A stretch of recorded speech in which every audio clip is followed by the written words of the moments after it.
Hello,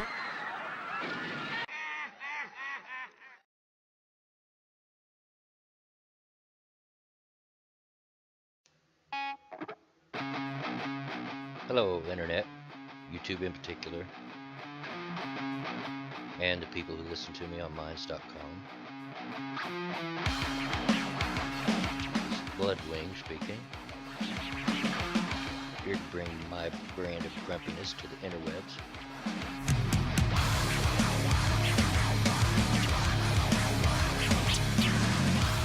Now, you've probably noticed by now that my intro has changed dramatically. There's a reason for that. On the first video I did, which I wasn't terribly happy about, it actually come out pretty cringy, I thought. But I'm going to leave it up anyway because I think it gives a good idea of who I am and what I'm about. But on the first video there was a copyright claim, not a strike but a claim, and they were going to let me use it for the music, the dueling banjos. But I really don't want any kind of issues, anything to get in the way of making these videos, so decided to change that up. Plus I wanted to change up the whole format of the thing. The reason I've done it the way that I did is, believe it or not, even though I'm very familiar with talking to crowds in public, both small and quite large, once I put the mic in front of my face to talk to the internet, I froze. I got nervous and was saying a lot and different types of nervous little tics and habits. So I thought, well, I'll do this as a character. I'll play up my redneck accent a little bit and play up on the old grumpy man act a little bit and play it as a character, and it worked. I was able to get through it without too much of the nervous tics, but wasn't quite happy with the way it turned out. So I'm going to change this up, and may do that a lot as I go along, as I find my niche, what works best for me, and how I can best get my ideas out there. I fully expect that by the time I'm through with this video, I'll get tons of comments stating something like, "Boy, you sure say and a lot while you talk." And yes, I'm fully aware of that. Call it a personality quirk or speaking quirk, whatever you call it. You're just going to have to put up with it or bear with it, because it's not likely to go away. I've tried and tried, and it just, see, there, it keeps coming back no matter what I try, so I just try to ignore it. But enough about all that. Let's get on to what this video is supposed to be about today. One thing that I haven't talked about yet, that you may not know about me, is I'm a sports fan. In particular, football. I mean American football by that. Here we call it soccer, of course. Not a real big fan of soccer, but if you are, that's okay. Not saying anything against soccer fans. But I really love the NFL and really looked forward to the season each year as it comes around. Unfortunately, this year there's been a controversy that's kind of watered it down, or kind of jaded it a little bit, and most Americans are going to be familiar with it, and probably a lot of you that aren't in America, because of a fellow named Colin Kaepernick. He's a quarterback for the San Francisco 49ers, and in way of protest, he's taken to kneeling on the sidelines while the national anthem is played.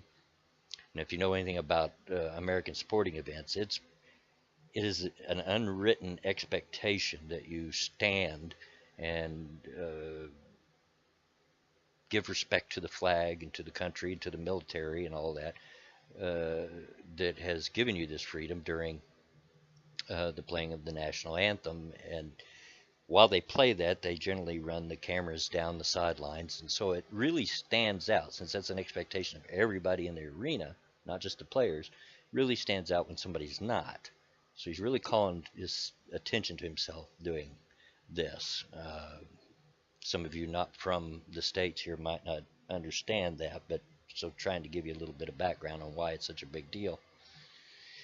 But a few other NFL players have started to follow along. Not very many, but a few.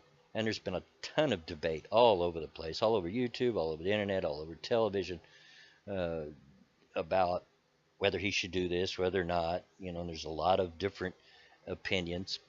And I happened to catch a copy of a sports show um, that was talking about it, which is nothing unusual in itself, but they were talking to Lil Wayne. Some of you already know who that is. I'm not a big fan of rap, not a big fan of his. Um, I think he's a little bit strange. I've had some dealings with him in my past career, so to speak, and I thought he was a little bit strange. But I got nothing personally against him. I'm just not real nuts about rap music. It gives me a headache, same way that my music always gave a headache to my dad. I'm more the headbanger type. I love heavy metal music and always have. I was banging my head long before the term was even invented back in the 70s. But anyway, they bring Lil Wayne on to this sports talk show, and during the interview, the subject of what Colin Kaepernick was doing came up, and well, let's see what happened. What's your reaction to Kaepernick's protests? Yeah, going right back again to it's a man, man. It's a man and his decisions, man. Respect the man and his decision. That's all I can do.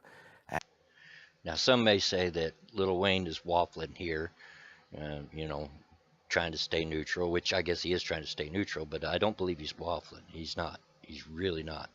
What he is saying is it's Colin's choice as a man, his decision to exercise his freedom of speech. And it is. He has the right to say what he wants to, and I personally would fight to the death to make sure that he has that right, and that everybody has that right. What Colin doesn't seem to understand, and some of the other people involved, and some of the other pundits and talking heads that are discussing this event, is that not only does Colin have the right to freedom of speech, but so do the rest of us. We have this right to speak what's on our mind as well, and if we think that Colin's being a jerk, we have a right to say so. And Colin, you're being a jerk. I get it that you're a sports star and you want to use your platform to get across something that's very important to you, whether I agree with its substance or not. But there's better ways to do that, and on the field is not it. You can do it off the field or in other ways than that. But you certainly have the right to say so. You certainly have freedom of speech, and I'm not trying to quiet you. The other people aren't trying to shut you up. They're just exercising their own freedom of speech. If you're going to get out in public, whether it's like he does or on a TV show or like I'm doing here on the internet, you better expect that not everybody's going to like what you do, and they're going to tell you. Some people are just going to tell you. I have no doubt that not everybody's going to agree with this video, and I may get some hate for it, and that's all right. I'm not going to be one of those that delete your comments just because you got hate or block you. You'd have to be pretty bad for me to do either of those things. I mean, really bad. And hopefully it may never come to that. It won't happen, because I respect your right to speak freely, to say what's on your mind, whether you agree with me or not. We're not all going to agree with one another. It's just not the way that it works.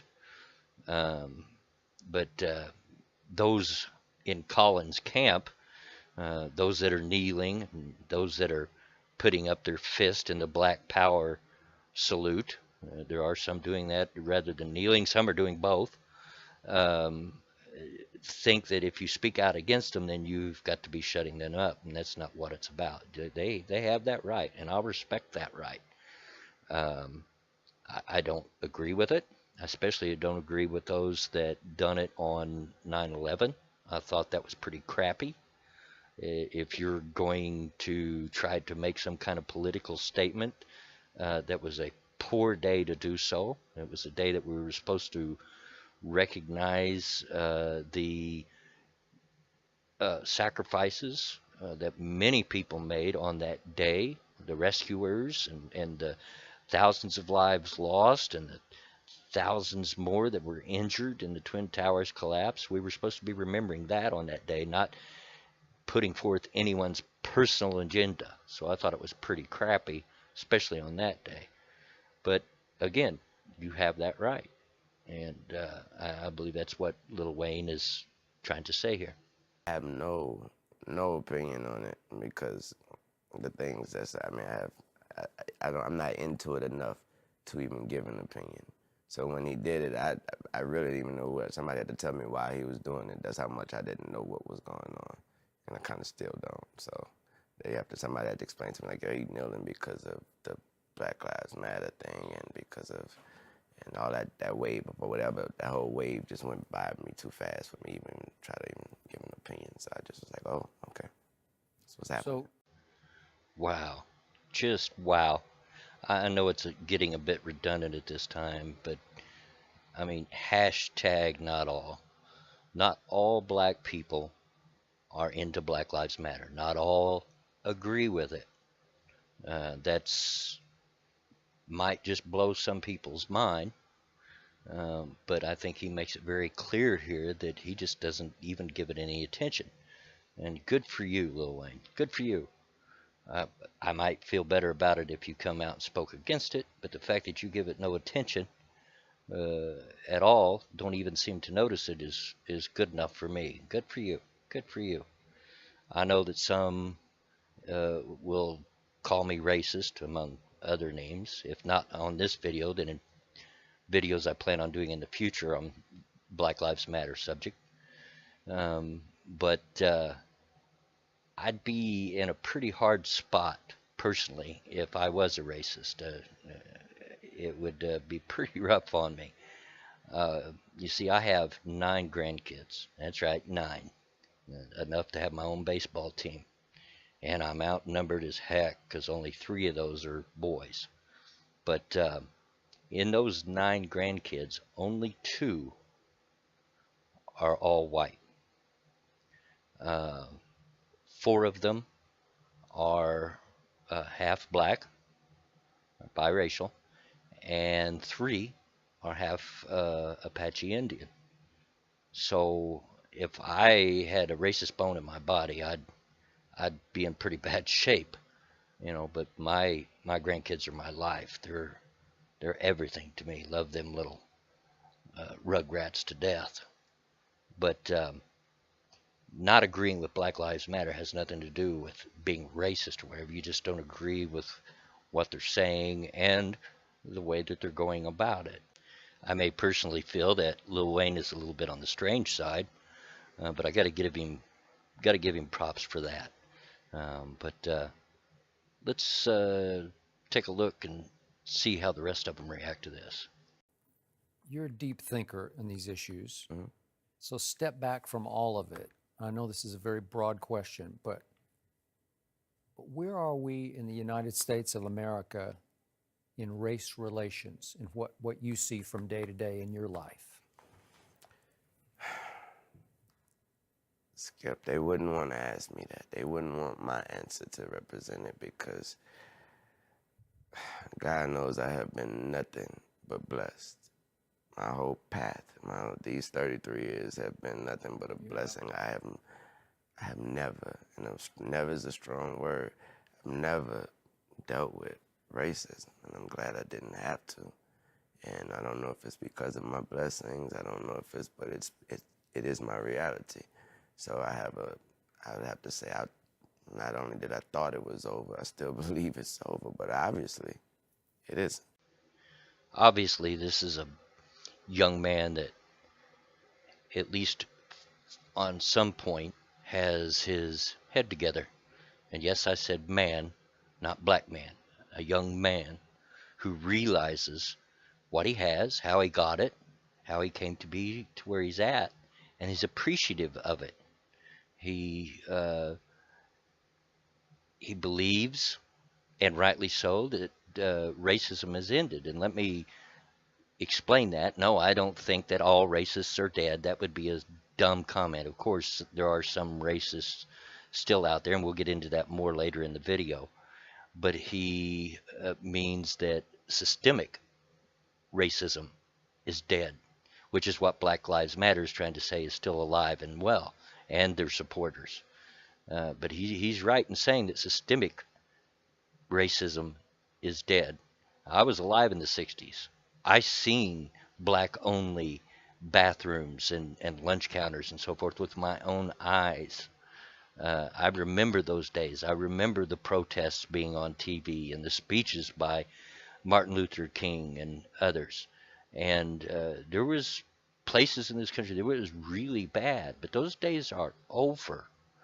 This young man is a multi-millionaire, I'm sure, and he realizes where it all comes from.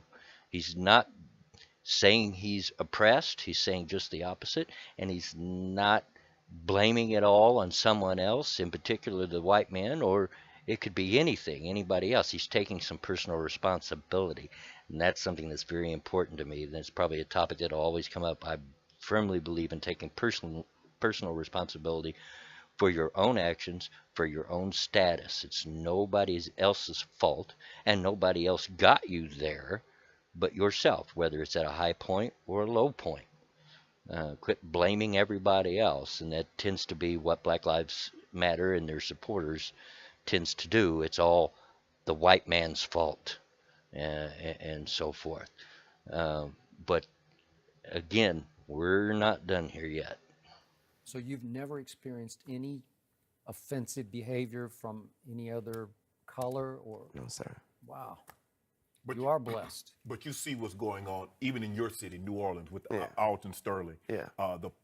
During Katrina, the Yeah. officers that killed those and ended up in jail. So Yeah. I know you say you're not paying attention to it. Yeah. But you see some Well, of I the see things it. I that see what's going on. Right. Yeah. Do you see what's going on here? Do you see it?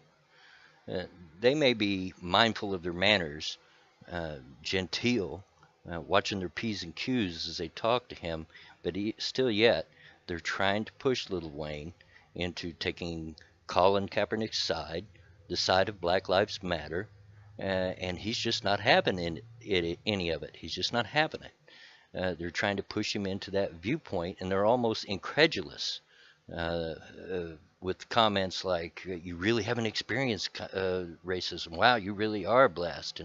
And Shannon Sharp trying to bring up what happened down in New Orleans and the bad things that happened down there. And by the way, I love Shannon Sharp. I loved him as a football player. I loved him when he was on the CBS pregame show. And I love him now. I really do. I like him. I like his commentary. I like his style. But in this video, I have to say I was a bit disappointed in him. And it even gets a little worse as we go along. But the point is, Lil Wayne's just not letting him push him around. Good for him. I did. Good for him. Give him a clap. He deserves it here. Now, I believe that he probably has experienced some form of racism or something in his life. I mean, we all have. Even us white folk face racism in certain conditions. And I'll tell a story about that a little later on. And no, I don't want to hear that stuff right now about only white people can be racist. Again, that's something I'll probably tackle in a later video. But I believe he's probably experienced some things in his life, but he's chosen to not focus on those. He's chosen to rise above that and not let that define him. And if only more people, black, white, brown, red, yellow, it doesn't matter. I don't care if you're purple with yellow polka dots. If more people could just learn that you don't let what people say define you as a person, this world would be a much better place. And racism might actually disappear then when we get to that point. As far as an opinion on what's going on, I mean, of course, we all want somebody to figure out what's going on first and then put a stop to it, or try to put a stop to it, or everybody come together and figure something out, and maybe just coming together is the solution. But we'd have to do that first. And obviously we have a bunch of differences, people feeling this way, people feeling that way. When you come to a person like me, my answer is always the same, man. My politics, my flag, my country, my nation, my world, all that is Regine. Cameron, Neil, and his brother, Tony. That's it. That's my nation. That's my flag. That's my world. That's my protest. That's my don't protest. That's my everything. That's all that matters. Those 4 kids to me. So I hope everybody was listening to what he said just there. I hope everybody listened, black, white, no matter what you are, man and women, because it was really important. First, he points out that of course he's aware of the bad things that happen, and some really bad things did happen down there in New Orleans, and the situation they were talking about in particular, about the guy in jail, in the cell, getting killed. But the way that he put it, if you didn't understand it, was that his hope was that that situation would get fixed. That particular situation, he took each situation as it comes along. Because that happened doesn't mean that all cops are racist, that all cops are out to kill black people, that all cops are members of the Ku Klux Klan. He just wanted that situation fixed without any kind of accusation that racism against blacks within the police community is systemic, because it's not, and he apparently realizes that. And then he goes on to say what should be important to each and every one of us, and that's family. Family comes first before anything else. Family is should be the most important thing in all our lives. And compared to our family, none of the other garbage that goes on out there in the world means diddly. Nothing. And if he truly means what he's saying there, that those children and the loved ones that he named off are the most important thing to him, and so thereby he just doesn't pay attention to any other stuff going on, then he does have his head together. He's got the right of it, and I wish more people would listen to what he just said and get a handle on that and take personal responsibility for their lives. And you just gotta love the smug little look he's got here towards Shannon Sharpe. He earned it. He's saying, you stupid little twerp, you didn't get me, I got you. You've just been owned. go one level deeper with me. I remember one time I saw you after you had done a concert, I think it was in Westchester, different kind of neighborhood, but I asked you what the racial breakdown was of your audience. Do you remember this? And you told me the only black face you could see in the whole audience was your makeup artist. I believe that's what you said, and she was in the front row, right? A lot of white kids love rap. Yes. Explain that. What does that say to you? What's the message of it? What's the bigger picture of it? I don't want to be bashed because I don't want to sound like I'm on the wrong if there is a side, but I thought that was clearly a message that there was no such thing as racism. That's what I thought that was. Okay. That was a perfect example. When I look out and I come up off the stage, when I'm coming out the bottom of the stage of my show, when I'm on tour, and I'm in my stance or whatever, and I open my eyes and I see everybody. I don't have this type of crowd or that type of crowd. My crowd has always been everybody, thank God. And that's all I can answer for. So. Well, now, looks like old Skip Baylor there is finally getting it. Now, I don't know, maybe he had that planned all along. Maybe that's where he was going all along. But for sure, he gets it now. And I loved Lil Wayne's response. That he took it that his crowd being full of white people, all races, told him that racism as a whole was over. And he's right. He knows when he looks out there in the crowd, and he knows when he sees who's buying his CDs and his songs. He knows that if racism was still a valid battle cry, I mean a systemic racism, a broad racism, not this little pockets that actually exist now, but across the board, that they wouldn't be buying his CDs. They would be going to his concerts. And Shannon ex-football player. He should know. I mean, there were all sorts of people, and probably a majority white people, that went to watch him play in the games that he played in. And he wouldn't be the millionaire that he is now without all those different kinds of people. But yet people still want to cry that racism as a whole Do you exists. think the younger generation, the millennials, do you think they're moving a little further away from the racism as opposed Yes. Oh, yeah, to where it's it not used cool to be? them. It's not cool to them. Right. It's not cool to them. It don't matter to them. And when it's so not cool that it doesn't even matter to them. You know, they're like, what? What? He's what? You know, they're like, what happened?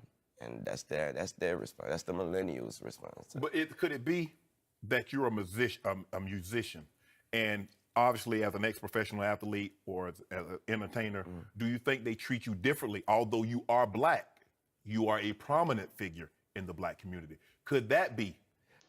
Boy, Shannon just isn't going to give up here, is he? He's just going to keep pushing, trying to spin it to his point of view here. And as we can see, as we go on, Lil Wayne's not going to have it. But of course they treat you different if you're a celebrity. They treat every celebrity differently, regardless of what color they are. I spent 8 years recently working in the limousine business, and worked in the office. And I had to deal with a ton of celebrities, politicians, TV personalities, movie stars, sports stars. That's where I came in contact with Lil Wayne. You had to treat these people oftentimes with kid gloves. Not all of them. Some of them were just everyday people, at least when I dealt with them. But a very vast majority of them, you had to treat them differently than you might have the normal customer that would call up. Although in the limousine business, you get a certain class of people all across the board that can be a little difficult to deal with sometimes. But that's another story for another day. That's why I said I'm sure it may be because of my blessing. Right. Yeah, sure. I'm sure that's why my path has been different. Right. But I'm be first to want to say I'm sure that it has a lot to do with it, Right. but it also is the person that I am. I believe strongly that it's the person that I am. And that right there is the key. A lot of how you get through this life and how much grief you get in this life is how you treat other people. I've said it all along. Many others have said it. What I'm about to say is not anything new. But hey, here's a clue for you. You don't want the cops to shoot you when they pull you over? Then don't pull a gun on them. Be respectful. Now, am I saying that there's not bad cops out there? Of course there are. There's bad people in every profession, but they're not all bad, and they're not all racist. And a lot of how they treat you will depend on how you act when you get stopped. Just treat people, as he's saying here, with respect, and that will go a long way to keeping you from having to deal with some of these situations that Black Lives Matter and their supporters are screaming and hollering and pitching a fit about. I mean, just don't behave that way. Duh. Treat people a certain. Exactly. Shannon, how do you feel about what Wayne is saying? Well, a man can really only speak to his experience. And as I've alluded to, I come from rural South Georgia. I've experienced things, I've been called things, and sometimes you can only see things through the eyes of the man that have cried. So if this man hasn't experienced racism, haven't been called out of his name, he's doing right by not saying and trying to make up a story. So did you hear what Lil Wayne said? He experienced the same thing. I commend him, although he's from New Orleans. The ward, what ward are you from? 17th Ward. We know what it's like in New Orleans. Although he has never experienced that, he's not going to sit up here on national television and try to embellish in order to further advance the conversation, because then people are going to say, see, There's Lil Wayne. Not only is an athlete, we have an entertainer, a musician, a very prominent figure who's also experienced. So I commend him. If he's never, kudos to you, bro, in 33 years. I'm 48 years old from rural South Georgia, and if you don't think it's alive and well, Wayne, check my timeline. Check my timeline when Skip and I had a discussion last year. They still would use the N-word. They would still call you the animal with the ring around his tail. Hey, do you? That makes you feel better. I think it says a lot more about you than me, but I'm cool with it. It's not going to stop me from doing what I do. Shannon, I commend you for giving Lil Wayne props here for, being honest and not making things up just to fit in. Not that anyone, when Black Lives Matter, would make things up, would they? Oh, heaven forbid. No, we all know that they're the most honest and truthful and peaceful of all people that there are. But I commend you for that. But you're still pushing.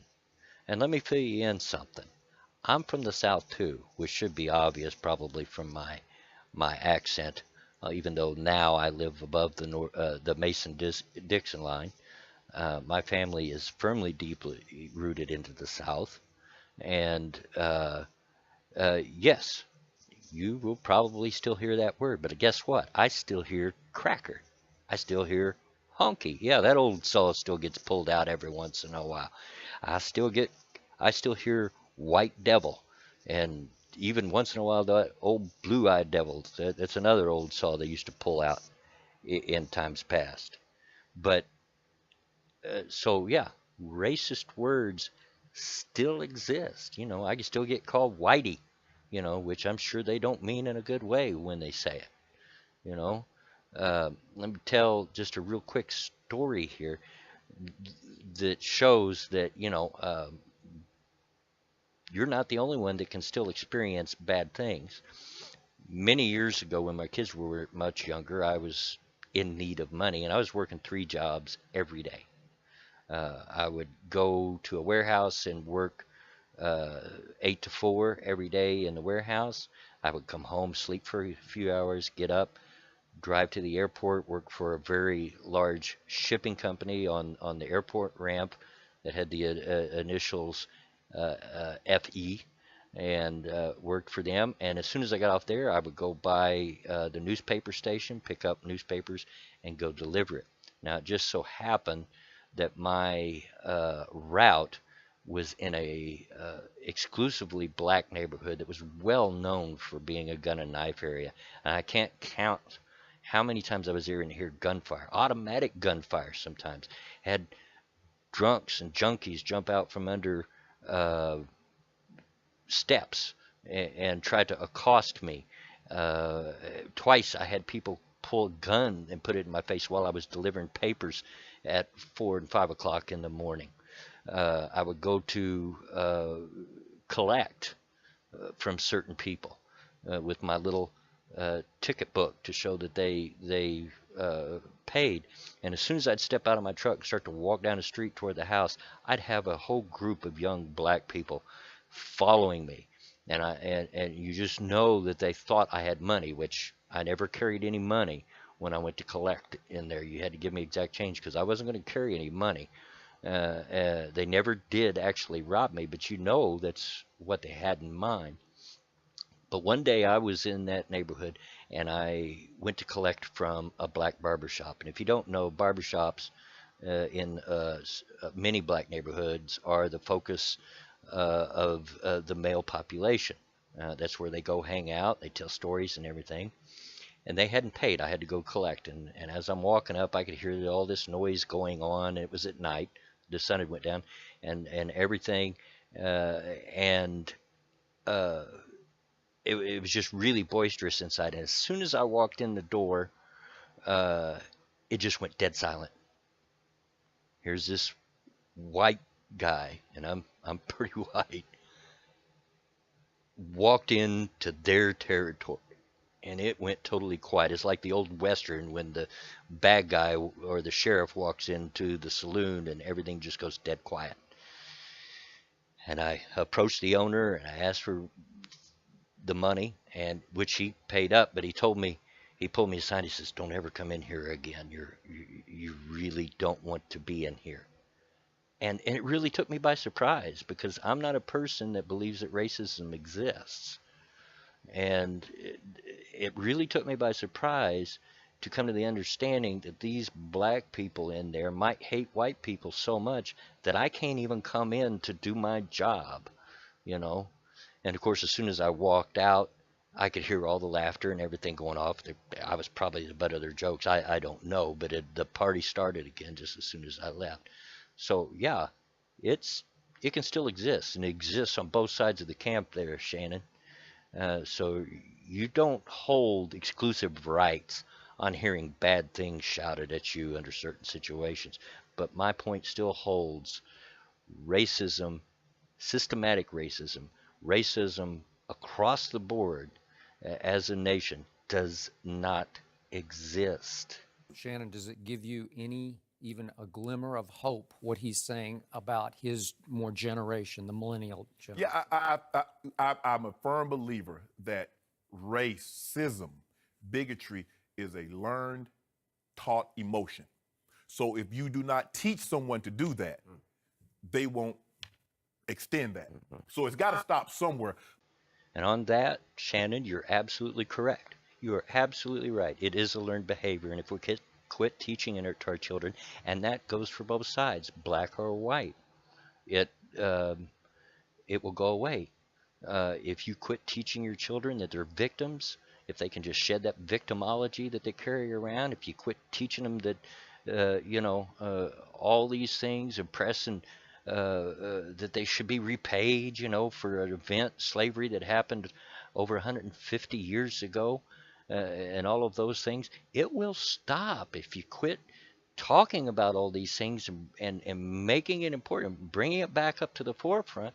It will go away. And that's my hope. I mean, I believe in Martin Luther King's dream speech where he talked about seeing children of every color hand in hand, a day when race just didn't play a part in it. It just doesn't matter. And I think we're getting closer and closer to that every day. We just have to hurdle these obstacles, such as what we're facing right now with this Black Lives Matter stuff going on, to get to that point. But you're right, it's taught. My father was born during the Depression in the Deep South. Well, not in the Deep South, but in the middle of the hills. I mean, there wasn't even a road that went to his house, in a little two-room house. And he was exposed to all the racism of that period, of that time. And when he got old enough and wise enough to realize that those feelings were wrong, it was hard for him to unlearn them. And he struggled with it even to this day. He still struggles with it. And that's why he made great pains to teach me and my two sisters to not be racist. And that's probably the reason I'm not. I was never taught that it made any difference in what color a person was. And you're right, Shannon. But, if you had only stopped there. But you have to understand it's been going on for such a long, long period of time. You have 400 plus years of this in the U.S. People have been fighting back in biblical times. It was divided up. And so, like I said, Wayne, I commend you. I'm glad you're speaking. You're not embellishing a story. Being from New Orleans, experiencing what you've been able to experience. I remember reading where you say you accidentally shot yourself, but racism is real. He knows it's real, although he hasn't experienced it. With that said, that night, that day, Yeah. that I shot myself, the police, I was the only person in the house. Right. Police came through there. They knocked the doors down. I was on the floor. Right. They jumped over. They all hopped over me and went looking for the drugs and looking for this and that. It was a white police that came, ran up there and stopped and said, "What are y'all doing? Do y'all not see this baby on the floor?" And they said, "We called the ambulance. The ambulance." Say, "Ambulance, he has a hole in his chest." He picked me up. He brought me to the hospital himself. He was white. What? Did you hear that? A black man actually gave praise to a white police officer that didn't try to shoot him, didn't try to put him in jail for no reason, but saved his life when the rest of his family or friends or whoever was there when he shot himself were just standing around with their thumbs up their butt. what a wonderful story. What a wonderful story that was. Uh, and it's so refreshing to see that. Anyway, this video has gone on far too long already, mostly because of my pulpit thumping. But I hope that if you've stuck with me, that it was worth your time. I just really felt that it needed to be said, and we just hear so much about bad behavior from black people. I wanted to point out an example of one that at least on this subject has his head on straight, or at least seems to. So I'm going to cut this video off here, and so there's nothing more to see. My story's all done, and you little crumb snatchers, get out of my yard.